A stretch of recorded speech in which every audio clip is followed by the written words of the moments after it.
ਦੋਸਤੋ ਬੜੀਆਂ ਬੜੀਆਂ ਮੱਝਾਂ ਤੁਹਾਨੂੰ ਵਹਾਈਆਂ। ਅੱਜ ਤੁਹਾਨੂੰ ਵਹਾਣੀ ਏ ਮੋਨੀ ਮੱਝ। ਮੋਨੀਆਂ ਗਾਵਾਂ ਤੇ ਬੜੀਆਂ ਵਹਾਈਆਂ।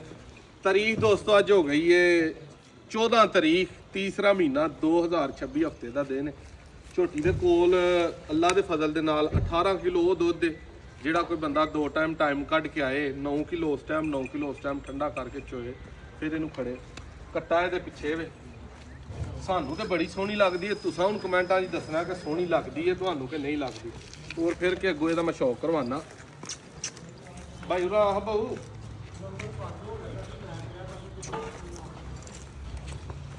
ਆਲੂ ਪੁੱਤਰ ਕਿਹੜੇ ਦਾ ਦੀ ਗੰਢ ਲਾਈ ਆ।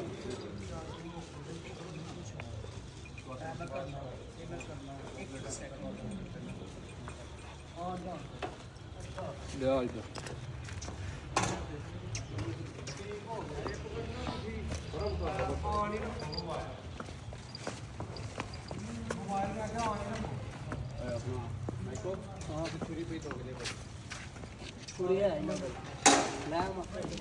ਬੜੇ ਵੱਡੇ ਕੱਦ ਦੀ ਝੋਟੀ ਹੈ, ਫੁੱਲ ਵੱਡਾ ਕੱਦ ਜਿਹਨੂੰ ਆਖੀ ਦਾ ਨਾ। ਮੱਝ ਨੂੰ ਲੱਗਾ ਲਾਮ ਵੇਲ ਨੂੰ ਲੱਗਾ ਹੈ।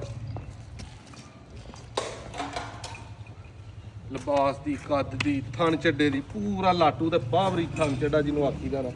ਸੀਪਿਆ ਵਜੂਦ ਦੇ ਨਾਲ ਉਹ ਲੱਗਾ ਹੈ। ਜਿਹੜੇ ਭਾਈ ਨੂੰ ਪਸੰਦ ਆਏ ਉਹ ਭਾਈ ਰਾਬਤਾ ਕਰ ਲੈ। ਨੰਬਰ 0324 8182 000। ਲੋਕੇਸ਼ਨ ਤਹਿਸੀਲ ਦਸਕਾ, ਜ਼ਿਲ੍ਹਾ ਸਿਆਲਕੋਟ, ਹੀਰੋ ਚੱਕ ਪਿੰਡ।